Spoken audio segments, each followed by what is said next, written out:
Ladies and gentlemen, welcome to the ceremony, where we celebrate life, growth, and the journeys that define us. I'm your host, Javetheoc, and today's guest is someone who has lived multiple lives within the entertainment industry and beyond.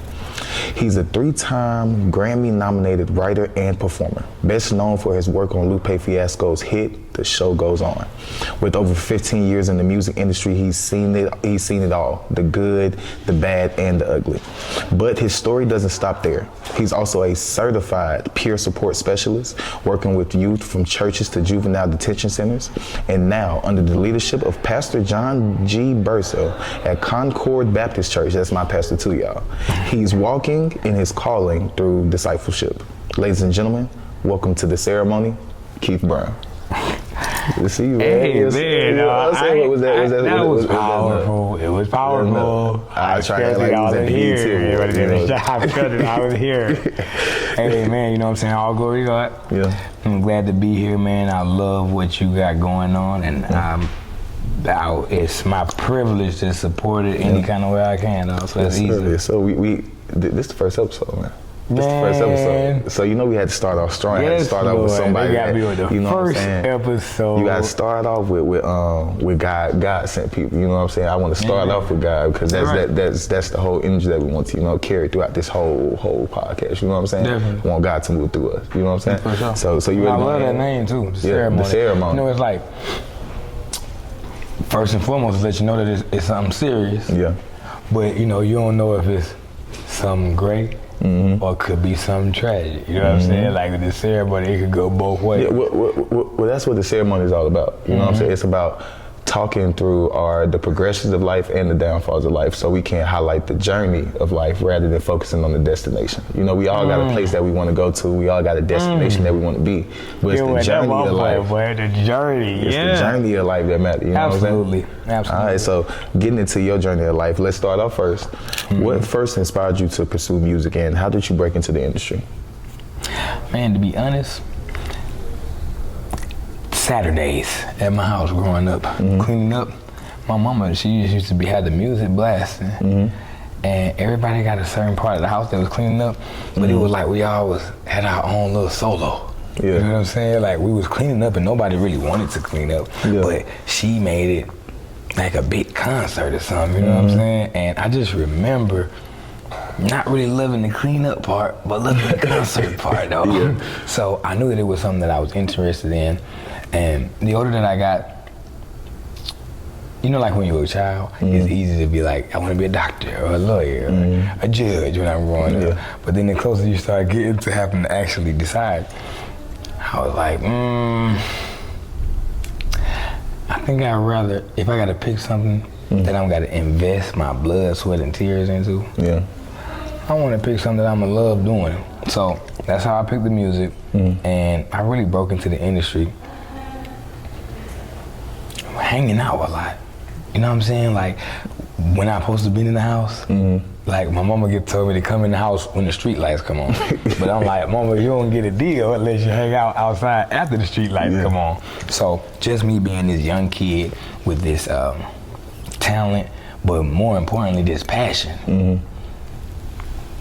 It was different to the older cats around me in the neighborhood. So they saw something in me early, and I'm glad that I was still, you know, I guess, acting a little older than I was. But it was with, my passion was in my music. You know what I'm saying? You know how a lot of us, we be trying to act hard and we give off the wrong impression, and that's what made the big homie want to give you the bag. That's what made the big homie want to send you on the run. You know what I'm saying? Versus they knew with me, it was like, oh, that's the kid who be out, he rapping there. Oh no, he rap. And now that I think about it, I'm like, well, I'm glad I at least knew who I wasn't. Do that make sense? I ain't all the way knew who I was yet, but I sure knew I wasn't that. You know what I'm saying? I feel that. So like, at one point, at what point did you know that, like, at one point did you have a feeling like, oh, I made it? Like, I think this really might be it for me. Like, you know how you have moments in life where you like, I don't want to do this no more. You know what I'm saying? Like kind of like when I was hosting, when I first started hosting, like I had moments where like I don't want to keep hosting. Like it just don't seem like it's working. But at one point in your life, was you able to say like, oh, this is working for me? Like I can actually do something in the industry for real. Yeah, most definitely. Okay, I got it. It was when I first experienced a real studio. Okay. Now, I had been in my boy closet for like about a year and a half already. You know what I'm saying? But that's where I got my grind from, so I ain't trying to throw no shade on the closet. Yeah. But when I got in that patchwork, what? You know what I'm saying? Like when I step foot in there and I'm seeing the plaques and I'm seeing the big pianos and I'm seeing the glass and the microphone hanging down, I'm like, nah, this where I need to be at. Yeah. So, you know, I definitely felt like, okay, well, I can definitely take it serious now. Yeah. You know what I'm saying? I was talented and passionate, but it's something different about that dedication and that commitment. Yeah. It's like almost like a rites of passage where you gotta get this close and not get it and realize that the person who got it, they had the dedication and commitment. Yeah. Oh, but these folks is out here having talent and passion. You hear what I'm telling you? Yeah. But that dedication, that commitment, you feel me? That's what make, you know what I'm saying? That's what gets you, that's what separated. So once I got in that big studio, I knew, all right, well, if I'm talented enough to make it here, what if I put that dedication and that commitment in? Where could I go? Yeah. You know what I'm saying? So like that where was else could I be? Yeah. Well, clearly we see the talent and dedication work because amen. That sure did. You a 3-time. Man. You know what I'm saying? Not 1, not 2, but 3-time Grammy. You know what I'm saying? God is so amazing, man. So talk to me about that. Like, what was it like working on The Show Goes On and earning Grammy nominations? Well, to be honest with you, I didn't all the way understand what the Grammys meant. You know, for real, I grew up inside 285. Okay. So this is like till I was about 18, 19. So, man, what made me think you made it is if you was on Greg Street, top 88. Yeah. You know what I'm saying? Yeah, like, man, if you on, that's how I know you made it. Yeah. And this was a mainstream artist, Lupe Fiasco. He was from Chicago. He came up underneath Kanye West. So he kind of had like this real like VH1 MTV crowd. Yeah, okay. And I was not used to it, so I didn't understand what it really meant. Like, cause I'm riding in my car bumping Greg Street or Dirty Boys or something like that with JT and Jay Nix and E.T. And I'm listening for the song that's not getting played there, but it's getting played all day long on the rhythmic stations.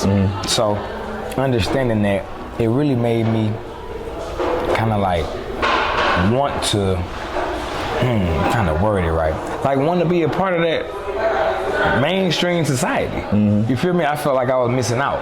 Like I'm riding around in Atlanta, listening to Greg Street, and if I go to Vallejo right now, San Diego, it's up. They playing the record all day in the middle of the mall, in the middle of the Dodgers game. You know what I'm saying? Yeah. To be honest, when I heard LL Cool J was like the Grammys, they have a presentation night where they just on the TV and they just presenting the names. Like it's not the actual Grammys. So when I heard LL Cool J say the song, The Show Goes On, I definitely was, tripping out a little bit. Like I'm probably tripping. I couldn't have heard that name. But then the name show up at the screen, at the bottom of the screen. So when we seen The Show Goes On, then everybody in my family everybody in the house start screaming and stuff. Yeah. Then I was like, oh, okay then. Yeah, like that's me. I feel like this must be official, like, and it's funny because I done had record deals before the Grammy nomination. So, you know what I mean, from the neighborhood to the closet to the real studios, like I was having progression with the music, even being able to be signed with some of my artists that I admired and I looked up to, like T.I. I got a chance to run with Grand Hustle for about 2.5, 3 years. And I learned so much stuff from there. You know what I'm saying? And most importantly, I learned that everything is not business. everything is personal. The second that they say it's just business, that's the ones who the most personal, the most sensitive. I'm telling you right now. So just understanding those things that I learned, I start thinking to myself, I can do this. Yeah. Like I can last. Like I said, I had to go through a couple deals before I even got to the show goes on. But when I did the show goes on, that's when I feel like, okay, I'm a real musician, or I'm a real artist, or a real performer. Yeah. Like the Grammys is, I mean, for music, it's equivalent to the Oscars to acting. Yeah. You see what I'm saying? So this is my peers. Now I ain't knowing these my peers. Yeah. I'm thinking Jay-Z can't be a peer of mine. Yeah. Nicki Minaj can't be my peer. Lil Wayne, Eminem can't be my peers. But yet, the song that we doing is in the same category with these same people. With these same names. So that's really what put me in that mind space. Like, no, I'm just as equipped as anybody else in this building. Or even more equipped. Amen. That's right. That's right. Now, to be honest with you, it took me some time before I start smelling myself like, well, I could be even more equipped. But just to be in the room with them, though. You know what I'm saying? Like, they had to start somewhere. Right. You feel me? Like, imagine as a journalist being in the room with like some of them Good Morning America folks. Like, this is not no regular little, you know what I'm saying? Like, you starting to feel like I'm one of them. Yeah. And I didn't even realize that it was a difference between our peers in the music and everybody else. Yeah. That's what the Grammy showed me. Okay, well, now that you in here, you one of us.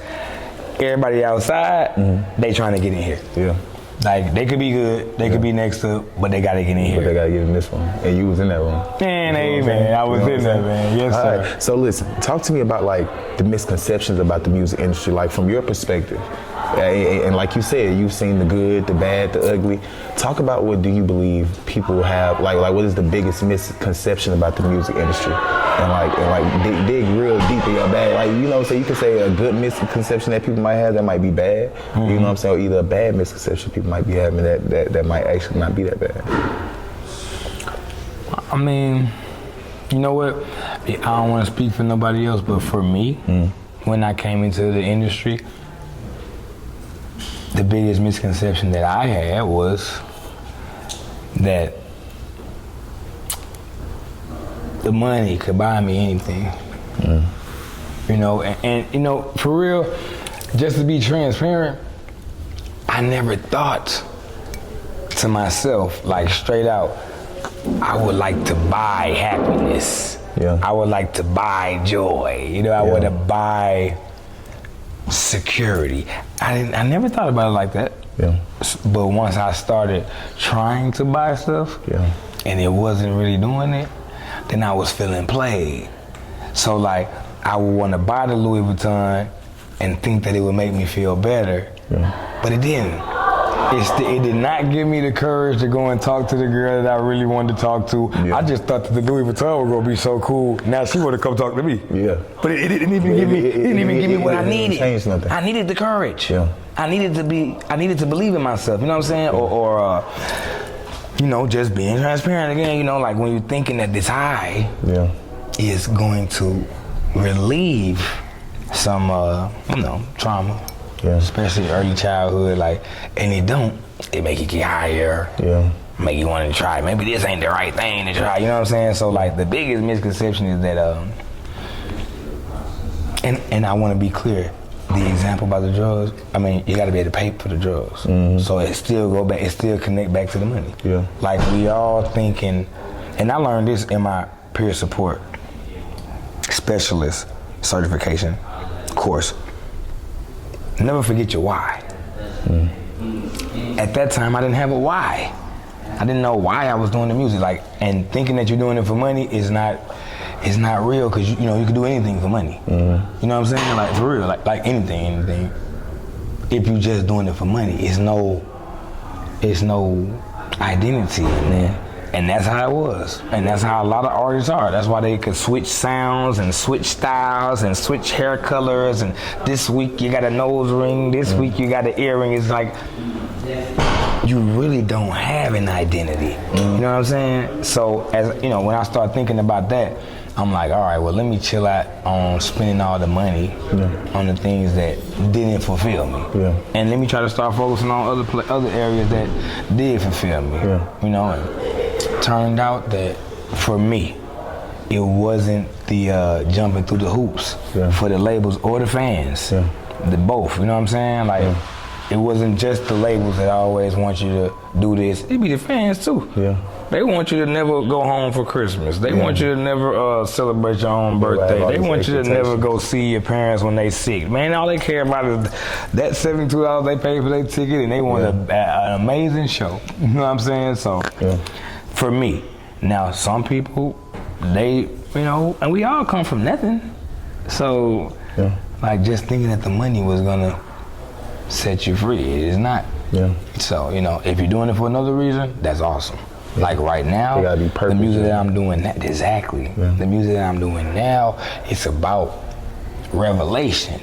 It's about somebody hearing it and feeling like they are worth saving. Like, did I paint that picture well enough to resonate with them when they hear the music? Like, is he talking about me? Like, I'm worth saving? Me? Like when you hear, all right, the show goes on all night. I didn't say for me. You know what I'm saying? Like, it was just so general, and I never thought that many people was going through what I was going through at that time. Like, man, I'm sleeping on the couch, in the studio. I'm here. I got my dedication and my commitment at it. I had the talent and the passion, but it is not popping. And I feel like I done left Grand Hustle and left other situations that, you know, maybe I should have stayed at. So I'm having that weird feeling, so I'm just hoping that the show goes on, not even knowing. Hope. That's what the emotion everybody can resonate with. Okay, so I try to, like, apply that, you know, going forward, like, keep my why. Because without the why, you're going to end up unsatisfied, and it is a crappy feeling when everybody else think you should be elated or ecstatic, and you just can't give it to them. So, like, how do you believe the highs and the lows of the industry has shaped you personally and professionally? It's a great question. Well, professionally, it made me start setting my own hours. Like, I done dealt with the greatest situations and, like, the most monotonous, how did I get involved in this type of situation? You know what I'm saying? So it's like, oh, the key to that is letting y'all know my office hours is 9 to 5. But if you catch me 9 to 5, we good. But when you catch me outside of my element, I must be in your element. And that's why I always end up having that feeling like, are you taking my kindness for blindness? Or, you know, like when you find yourself in that position, like you want the job too much. Like, nah, man, my doors is open and we can work all day during these parameters. But when I gotta step outside of my parameters to your parameters, that's normally when the miscommunication go on, and you know, that's where it started right there. So professionally, it made me come up with my own hours. I am an entrepreneur. I am an independent contractor. It just looked like I'm a rapper, man. But it's like, dog, I gotta pay my own taxes, man. I ain't got no, nobody don't take the taxes out of my check. Like, I'm not an employee, so I need to act like an employer, you know what I'm saying? Personally, man, you know, lots of therapy, man, you know what I'm saying? Which guess what, man? My spirituality now is the most freest, best therapy I ever had. So I love it. I absolutely love it. But I definitely needed somebody to talk to about it. Like, and it's like, it's gonna sound weird, but when you telling your sad story to somebody who didn't embellish your life, it's like they're not hearing it right. Like, you're telling them you want to hurt yourself, and they're thinking like, is it a song coming out? Is it a single coming with it? It's like, are you hearing what I'm saying? But it's like they can't hear it. They like, people would kill for that life. Even if you have to, risk it all. she be entertaining us. Yeah. And I'm sure that they don't mean it, especially family. Yeah. I'm sure they don't mean it, but that's what it is. Yeah. So, you know what I'm saying? Personally, the highs and lows, they did a number on me. Yeah. The highs be having you want every day to be a Friday night. And the lows be having you, looking for any and everything to pull you up out of it. Yeah. Whatever it is, I just need something to not feel this way, which is not real. Yeah. Life, it's gonna be ups and downs. Yeah. This industry had me thinking, well, when I'm going through a down, I can just take something to go back up. Yeah. Like, no, you're gonna have to sled the ego, it's unbalanced. Yeah. Now you thinking that every day you're on a high. So when regular life kick in, you can't handle it. Yeah. Like, oh, you didn't know that Tuesdays are Tuesdays. They call Wednesday hump day for a reason. Yeah. It's not Friday. It's Wednesday. You know what I'm saying? Just that mentality. So personally, for any artist that's, doing their thing, any entertainers, period. Entertainment is a funny thing. Yeah. It's like you don't only work for the people that's paying you in the back. Yeah. You work for the fans too. Like if you're not giving the fans what they want, then you're no longer in demand. Yeah. So it's like, whew, the highs and lows personally. Yeah. Like I said, I'm still recovering from it. You know what I'm saying? I'm still digging up dirt from those deep mind precepts that was placed in my mind. Yeah. Like sleep when you die. What? What? I'm talking about, but it's something I used to live by, Yeah. Like to live by it, to think to yourself that it's gonna be a problem if I sleep. Yeah. That's a crazy jail to place yourself in. Like, who told you that? Yeah. Which one of these fans actually told you that? Which one of the execs actually told you that? Or is it just this idea? Yeah. Like I heard it, I'm sure that applies to me. Yeah. So definitely watch out for the highs and lows. And, let's come with it. Yeah, yeah. So you spoke of your relationship with God. You spoke of your spirituality and how that's been like the biggest therapy for you. You know what I'm saying? Best. So talk to me about like when did you first feel the call to deepen your relationship with God? Man, I had moved to LA in about 2015. Remember I was telling you I wanted to be part of that mainstream crowd. Like this is where they playing my music at. I want to be down with this. And when I got out there, I got so far away from everything that I knew, my whole support system, which I didn't know was a support system at first. Yeah. I'm thinking it's just my partners, a couple cousins, a couple aunties, uncle, mom, and that. But I'm like, I'm grown, so I'm outside anyway. Yeah. Man, being 1,000 miles away is totally different, man. I'm talking about I'm sleeping on floors with people that, I'm thinking we cool because we made a couple songs, but I don't know these people. They might be serial killers, anything. I'm just sleeping with what I open, like, you know what I'm saying? But when I really felt like I was giving off a thirsty vibe. I'm like, man, this ain't what I was really looking for. You know what I'm saying?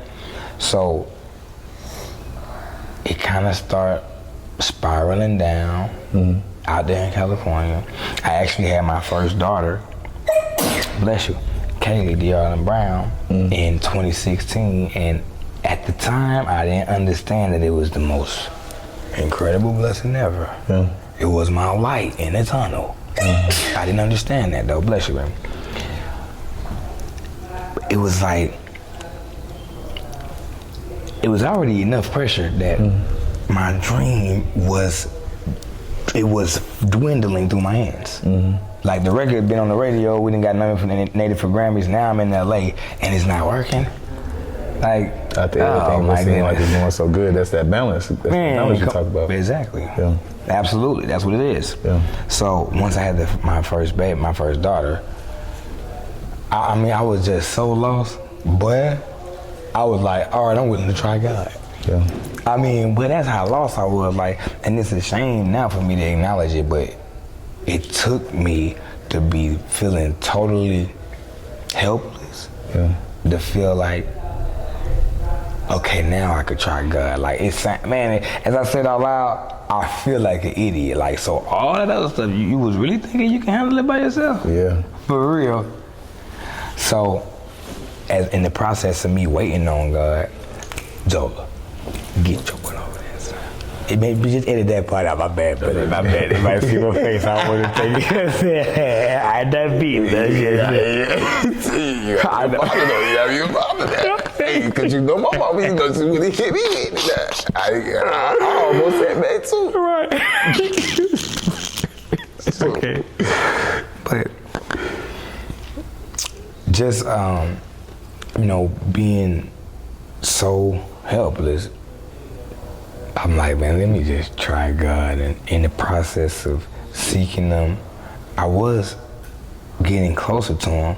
But, you know, in the beginning, it's still like, you know, I got way more wilderness than you know, being with being in the born again way. So, luckily, man, my wife, this was when she was just my business partner and my good, very, very special friend. You know what I'm saying? Very, very special, but like I wasn't even there yet thinking about like, you know, partnership, like as far as in life and whatnot. But for some reason, man, she always used to say, God is amazing, He woke us up with purpose. Every single day. I'm talking about like, it was so consistent that when if she ever missed it, I could tell something was wrong with it. Like, what's wrong with you? You ain't send your normal message. And I found myself starting to send it back to her, so I'm started getting involved. And I promise, man, I think it was 2018 when me and my daughter's mom had split up, and I'm in California, so it's like I don't know nobody but you or in your family. So I can't go to those of them places, and it's California. If y'all ain't heard, it's very, very, very, very expensive. So I'm like, money, can I come home? Like, you know what I'm saying? So came on back, and I told you the highs and lows did a number on me personally. So I was transparent about that. But I mean, I was crazy depressed. Like, my mother, she lives in Louisiana. So I came from California back to Louisiana. I didn't come right to the A, because it's like I left the A a champion, bro. Singing, the show goes on, all right. Then I'm like, I don't know what to go back and say, bro. I'm talking about, I'm having a real live dilemma in my mind game. My mama got the dogs at the house. And I know you done heard that, but you know, it's a joke about black men, like, but they don't raise their kid, but they'll raise the crap out of the pit bull. Like, understand that I done left LA, so my daughter's in a dysfunctional situation at this point. But I'm at the house, and it's not like I just went to the dogs, but it's like, but I was real life lost. I can't call my best friends and tell them I'm on the way back, because I don't know what they gonna think about me. My family, you know, they my family, so they kind of gotta deal with me. But it's like, I mean, I didn't do what I said I was gonna do. So because of that depression, man, I just was like, I mean, I really like, when the God say He'll be your refuge, I really took that to heart. And I mean, I just hid in His presence. But I'm talking about, if I wasn't in church, I was reading about it. If I wasn't reading about it, I was asking questions about it. Boy, I'm saying it out loud right now, boy. You know how sometimes you think and you go through the motion, but you never said it. Like, but I was just trying to keep from having to explain anything about my, I mean, the biggest failure that I could well, thank you, Holy Spirit. It's such a big fall. From like, where you worked all the way up to get to the peak. And I mean, left the A. To get to that destination. Like, y'all some country bumpkins. I'm going to, boy, I ain't know how to look at these folks in the face. So, God, I need you all the way. And that's where that journey began. And like I said, to this day, I never have looked back. I never have had one regret about getting closer to God. Like, I haven't put out as much music, but the music that I have put out, I still get reaction from the people. And when I switched genres from just hip hop to Christian rap, at first it was like, you know, why you gotta just do Christian rap? And I thought to myself, well, when I was doing, I mean, you know, like, I don't want to sugarcoat it, but it's like, you know, if I'm doing some music that is making you sin, Yeah. I'm sorry, man. You know what I'm saying? Like a sin is as soon as you throw that word out, it's like, okay, well, I could say a specific sin, but you know, it's all different one. Yeah. If I'm doing the song that's making you want to go fornicate, that's sin. If I'm doing the song that make you want to get drunk and high, inebriate all like your mind, it's like, I never said that I did evil music. Yeah. Well, I never said it, but y'all put my music on the same playlist with the evil music. Yeah. You see what I'm saying? And I find myself trying to stay on that playlist and get to the top of it, so I'm making more evil music. Yeah. So that's why when I switched over, I'm like, but God, I just want to do it for you, because, but I felt like I had lost really any fans that wanted to ride with me on that, because I did not address it. You feel what I'm saying? I was just like, you know, like gonna keep moving, like nobody didn't notice that. Yeah. And that's ego, you know what I'm saying? Like me just thinking that, you don't think these folks remember you? Yeah. You was popping it before you left, you know what I'm saying? So, long story short, I had to try God, and I mean, I've been there ever since. Yeah. And I mean, it ain't felt like I missed anything at all, like, at all. I feel like a whole new beginning, like another journey. Yes, bro. Yeah. And that was perfect, how you said focusing on the journey, not the destination, because in that chapter of my life, the destination was, but a Diddy party. That's the destination. Wow. But if I can get to, but of course, you know, I ain't know that before I know what's going on. Exactly. But, you know, as an artist, it's like, but if you could get like to peak. that type of caliber, a network, what they used to say, if you the fourth or fifth millionaire, if you're around 5 millionaires, you're gonna be the sixth one. Yeah. You see what I'm saying? That was, you know, as scary as it sounds, that was where I was trying to go. Yeah. So I feel like, you know, my fans at the time, they probably feel let down, and you know what I mean? But what sucks is God saved me. Yeah. And boy, gang, like, refill brain, ain't trying to go on no biblical, but like, gang, set my feet on solid ground. Like, like slime, I was slipping at mama house walking the pit bulls like they some kids. You hear me? Yeah. Trying not to talk to my daughter mama, cause you know, we beefed out anyway, but it's like, so what? You still left a kid up here. Nobody care about all that, you feel me? Like, and you know, my support system in Atlanta, I couldn't even face it. So God really had to give me the confidence, like, yo, well, I'm with you. So, you know what I mean? That's how I was able to carry on. Yeah. The only way. I don't want us to give the credit to nothing else. It was just that. Yeah. So now you're in discipleship, right? Yep. What does discipleship look for you? When I think about giving my life up to walk with Jesus, it's heavy. You know what I'm saying? Like, I could easily be one of the people that just believe. As long as I make it to heaven, I'm good. You know what I'm saying? But it bring me back to when I was that teenager on the block. I'm just not that. I'm not a fly on the wall type of guy. Yeah.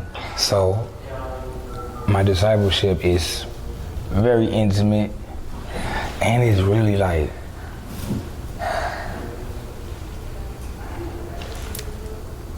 you know, it's like, okay, day by day, but I was gonna say situation by situation. You know what I'm saying? Like, that's how me and God walk. That's how we deal with the situation by situation. Versus in my regular life, I clump it all up. Yeah. Excuse me, like, what everybody gonna think about me? Dog, ain't nobody studying what everybody gonna think, but at least what your mama think, or at least what your kids. You know what I'm saying? Like, let's narrow it down. Like, that's what God helped me do. You know what I'm saying? And my discipleship is just like I said, it's different than just coming to church and, you know, singing with the choir or not. It's like, oh, you want to be able to heal people. Like, if you want the powers, then you got to walk with Jesus. Yeah. You know what I'm saying? Like, the disciples even was telling Jesus about that. Like, man, when you doing a sermon for the multitude, it sounds so much funner. You're using all the parables and making it sound all clever. And he's like, well, they don't get the real keys to the universe like y'all. That's why it sucks for y'all. Yeah. No, y'all really got to get out there and let the boat get flipped over like it's a storm and don't even cry. Yeah. You just relax. but they like just fed and jokey, and the baby get to sit in Jesus' lap, and it's just like. But you know, I think about, bro, I just really don't know how to play the back. And you know, have you ever heard of that saying, leaders lead from the front? Yeah. Like, I don't know how to play the back. So I figure I must be destined to be a leader. Yeah. That's why I picked up the peer support. Like, I knew that my communication, you know what I'm saying, it could really open some doors for me. But I was like, dang, am I communicating with them, or am I just like telling them about me? Yeah. So I wanted the reciprocation, henceforth being able to work with my peers, going through, helping them through that recovery. Sometimes, you know, mental health situations, which is real. I ain't know that, but I didn't even know I was going through it. Yeah. I'm thinking I'm just brushing the pit bull's hair so finely, like this shit normal, bro. I was wicked. Holmes, you got kids, you got Grammy nominations at the house. This it for you? I'm like, but get what? But I know what time I eat. I know what time I gotta walk the dogs. Nobody around this area know me at all. Yeah. I don't get what. But I'm just Cynthia's son over here. Yeah. I'm not KIEF BROWN. What happened, man? I mean, get what? This is my first time actually getting it out this way, cause you know what I'm saying. It called for that. This is the ceremony. Like we ain't want the fluff. We want the real deal. You know what I'm saying? But I mean, absolutely. Like, I give all the credit to God, and I know that. I mean, the only thing that made me go and really call him was I've been tried everything else. And that wasn't. Nope. It's never been, and it'll never be. You know, and it'll never be. Yeah. You know, I'm cool with that now. Understanding that it'll never be. So it's like, but I need more God than my music. Still love my music, but I need more God. Yeah. I need more God than my family. Love my family though. Yeah. Love them. But I need more God though. You all want me to keep coming home. That's all I'm saying. You know what I'm saying? Like, and to understand that, bro, I can't lie. It's a crazy piece. Yeah. Still gotta work hard, but knowing that, well, if I don't get Grammy nominated again, God could still be pleased with me. And now being able to say that feels just as good, it's freeing, man. I can chill, man. Go ahead, but I'd rather please God, cause trying to please my peers, a whole nother game. I gotta beat Jay-Z, just so you can know what I'm up against. Yeah. You wanna please your peers? You gotta beat Kanye. What? You saying all the little JoJo's and Mike's I beat, that doesn't mean nothing? Yeah. He's not a peer. Come on, man. You gotta be better than Lil Baby. Yeah. And bro, that's why these artists be like, you can see them. You can see them like, you know, y'all come from nothing. Yeah. Why is 10 million not enough? Look, more than enough. Yeah. Like, do you know what all come with that peak, that financial peak? Do you know how it works? That influential peak. Do you know that your song make people do drugs? That was more influence than you bargained for. I mean, I was just saying what I was doing. I didn't know they was going. You feel me? Like, we don't really know. That's why God want to take it step by step. And I'm like, that's for me, bro. Some people, you know, they can do the skipping, leaping thing.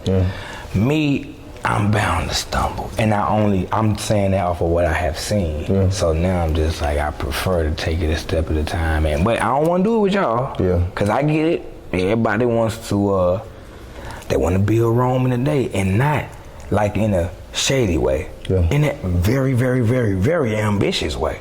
I'm talking about some of the most ambitious people. They really want, it's hard for them to settle with that one step a day. I know, because that was me.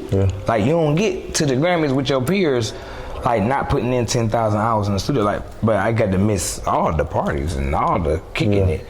Like, you know what I'm saying? Even having that thought in my mind, like, well, I don't go to the parties because I work at the parties. You know what I'm saying? Like, if we don't have a disconnect, I mean, it's only, you're gonna run your battery dry. And this sucks because nobody has a charger. Nobody.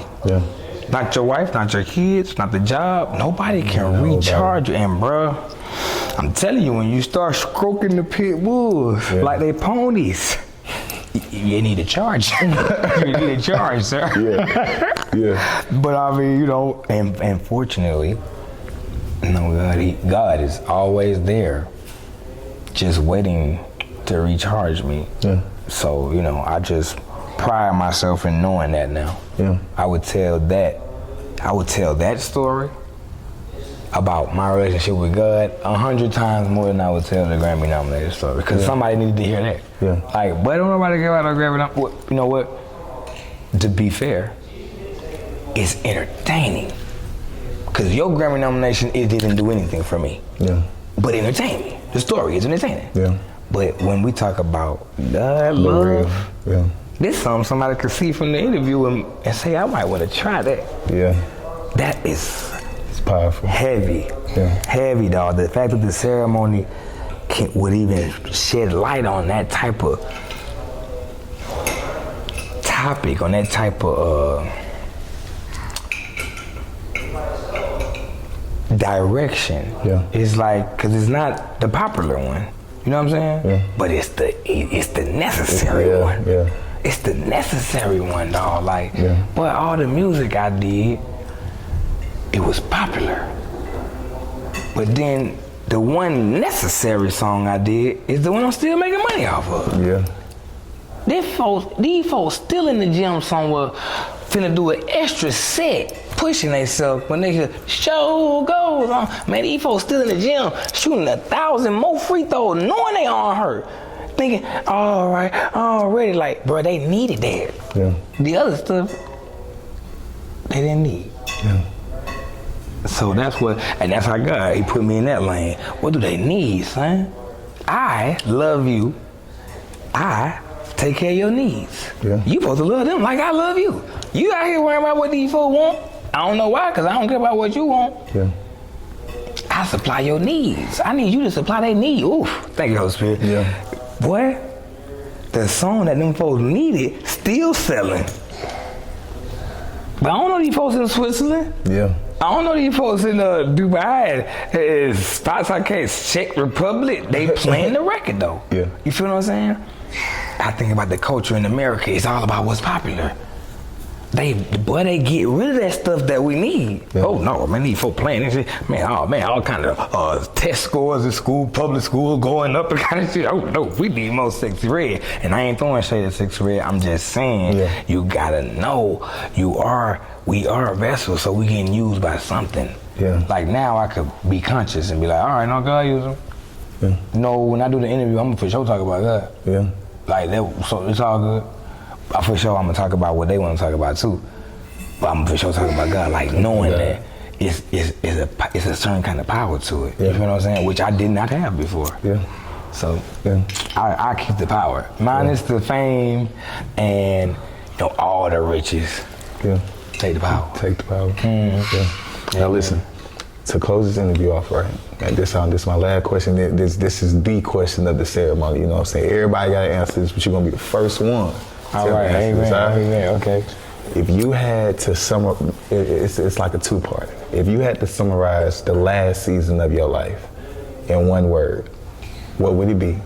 And if you had to summarize, if you had to fortune, like being a fortune teller, if you had to foresee this future season of your life and this future journey of your life, what would the one word be? Boy, I love you. That's a deep question, brother. Yeah. I wasn't prepared for that. It was so... And it's an internal question. Yeah. It's like, boy, did you ever ask yourself that? Like, you can't just say a quick, cool answer, you know what I'm saying? Yeah. One word, you a dog, too. One. All right, one word for my last season. I would say, well, flesh. And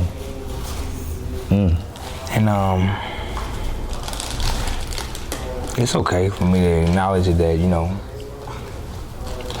my flesh really like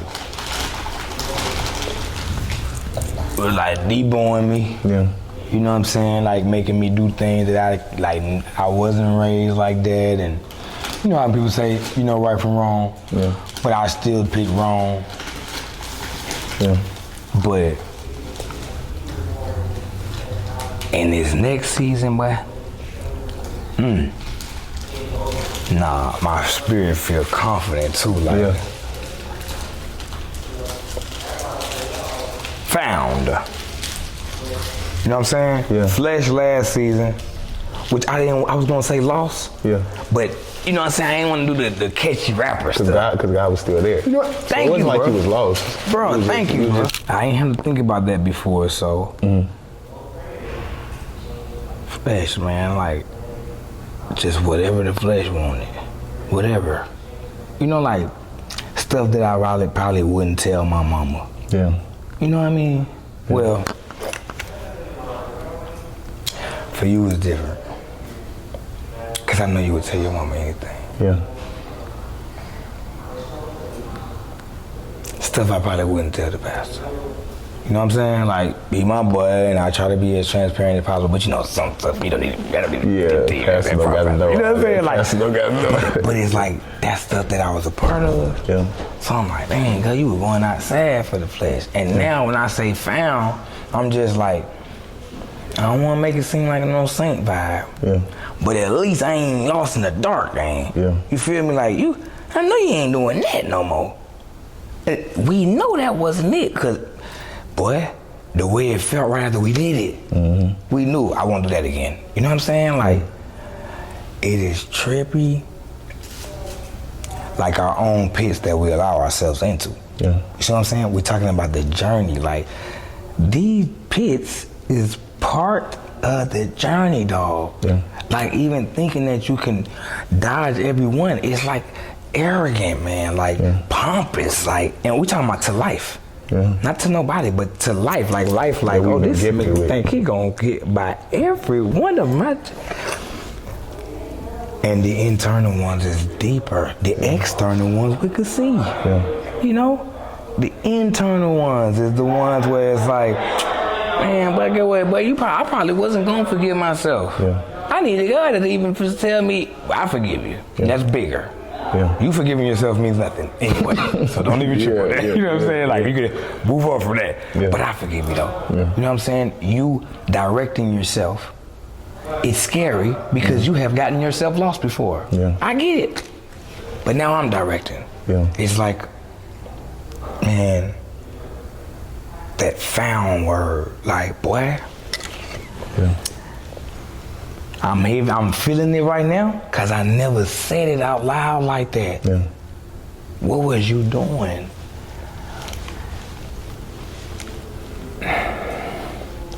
I wasn't looking for something, but I feel like I was trying to get found. Like, I wasn't, like I said with the big homies, I wasn't like willing to do the worst. But I'm wondering, like, why it ain't popping. Yeah. It's because you ain't willing to do the worst. That's what they willing to do. If you ain't willing to go in the back room, then you finna get overlapped by the person who in the back room. Yeah. You feel what I'm saying? Now, if they come out the room and tell you it was all business, and they just had a meeting in the back, and you go for it, then hey, then you thinking it wasn't nothing. You still want to get back there to have a meeting. Yeah. Man, till you get back there getting meeted, greeted. Now they gonna meet you. but it's like, God, you had spared me from that. Cause you know, in my last season, I was on the flesh. Yeah. You know. Yeah. Like, it's scary cause I ain't, you know, I know too. I know, get what, but I couldn't have been no Diddy party and Diddy came and like, my butt. I'm with, man, get with, man, I'm with the home, man. I ain't knowing what these folk got going on, but I'm thinking, oh, to the back room. Yeah. Man, that's a scary feeling when you upset to tell people you didn't get to the back room. Then you find out what was going on in the back room. Man, I don't know what the fuck. man, let me just talk to these pit bulls, man. For real, ain't nobody gonna understand my story. Yeah. But coming here today, man, I surely do appreciate it. But I thought I was gonna be doing an interview, but it was like therapy too. For real, my boy, like, found, boy. God, I'm glad you found me, boy. I was out there going outside, that man, boy. And I'm talking about, this is why I'm Grammy nominated. Yeah. This is why I'm getting record deals. Yeah. This is why I'm working with artists that I inspired to be like and to be around. Like, it was feeling like victory. Yeah. But if you watch the tape back, I've been describing it like not victory, something opposite of that. Yeah. Versus with God, man. And this for anybody watching. It's the ultimate victory. Yeah. I don't have to win. Because God already won. Yeah. Jesus Christ came down here and resurrected in 3 days with all power. Yeah. I already won, boy. Yeah. You talking about somebody who like wanted to win real bad, boy. Got a resume of risking it all, and risking it all just sound cool. It just sound ambitious. It just sound like what champions do. Risking it all, bro. The logic not telling you that all is everything. The logic not telling you that if the all don't go right, if you don't get the huge reward, it's over with. Yeah. That's a sad place to be when the all not registered. Slime thinking all is 75%, get your mans. He gonna go upstairs to that party, he gonna not know, boy, they rich, they taking it all of that. They taking it from us. Every last. Hey man, boy, I love you. I love the energy of the show. Like I said, it's serious. Yeah. Because the journey is serious, you know. Like we can't play like it's not serious. Like I wouldn't want nobody to watch it and think that the journey don't come with highs and lows. Yeah. Just be prepared. Whatever journey you pick. Right now I'm on my discipleship journey, and it come with highs and lows. Yeah. As you continue to grow, man, I'm praying for you, and definitely always in your corner. But know that it's like what you know already, sir. Yeah. Man, some highs and lows nobody can share. Yeah. They be wanting to, but they be volunteer. Boy, I'm trying to tell you, I'm cleaning pit bull. These folks sending me beats. The record label calling me back. The record label calling me in LA to come back. They not knowing that that's not my home. I don't have a home in LA. You know what I'm saying? That's so y'all just like, come around the corner, where you been at all this time? You know what I'm saying? My folks in Atlanta, what's going on? I'm making it seem like my mama need me. My mama don't need me. My mama don't need me, man. Yeah. But seriously though, where you going, as long as you prepare for that, which is having God, that's the only way you can be prepared. Man, you're gonna be all right. Yeah. Like, I wish I could have told myself about 6 or 7 years ago that I was gonna be all right. Yeah. I wouldn't have been going crazy. Like, and my poor little mama, she ain't say nothing, she ain't expose me. Maybe she didn't know how to use the iPhone video at the time. You know what I'm saying? Like, well, he didn't want these dogs several times today. Yeah. He got to get somewhere. Yeah. But seriously though, man, I appreciate being able to come on here and we appreciate hear you, my man. side of the story, but also for me being able to reflect as I get my side of the story, man. Boy, God been good to me, boy. You don't owe me nothing at all. For real, man. I thank y'all, man, for sure. Good look, man. It's For an real. honor to have you here on the ceremony on the first episode. The first one. You did what I'm saying. Yeah. Your story is a testimony. For real though. As I'm listening back, I'm like, well, hold on, You gonna watch this, you gonna say, uh-oh. You feel what I'm saying? That's So right, thank bro. you, man. That's right. Man, make sure y'all tap in. Make sure y'all like, comment, subscribe, do all that. All that. It's a Vision Network. You did what I'm saying? That's right, Vision Network. That's right. And make sure y'all tune stay into the tuned. next episode of the ceremony. All I'm right, Javetheoc man. Wilson. I keep Brown here. And we out, man.